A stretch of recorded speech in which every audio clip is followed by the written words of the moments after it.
पालघर जिल्ह्यातील डहाणू तालुक्यात जलजीवन मिशन अंतर्गत सुक्कड आंबा येथील शिरसोनपाळा येथे उभारलेल्या पाण्याच्या उंच साठवण टाकीचा लँडिंग स्लॅब कोसळून 2 विद्यार्थिनींचा मृत्यू झाला होता।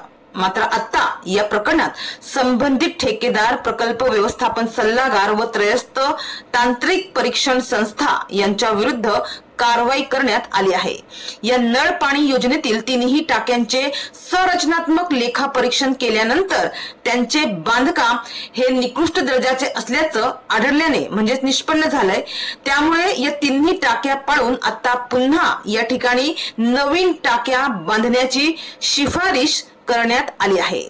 जलजीवन मिशन योजनेअंतर्गत सुक्कड आंबा येथे नळपाणी योजनेच्या उभारणीसाठी 2.30 कोटी रुपयांची प्रशासकीय मान्यता देण्यात आली होती। या योजनेच्या कामाला ऑक्टोबर 2022 रोजी कार्यादेश देण्यात आले होते। या अंतर्गत पाणी साठवणूक करण्याचे टाकीचे काम पूर्ण झाले असता 17 मार्च 2025 रोजी शिरसोनपाळा येथील साठवण टाकीचा लँडिंग स्लॅब कोसळून 2 विद्यार्थिनींचा मृत्यू झाला होता। आता याबाबत वेगवेगळ्या स्तरांवरून चौकशी करण्यात आल्यानंतर पुढील कारवाई करण्यात आली आहे।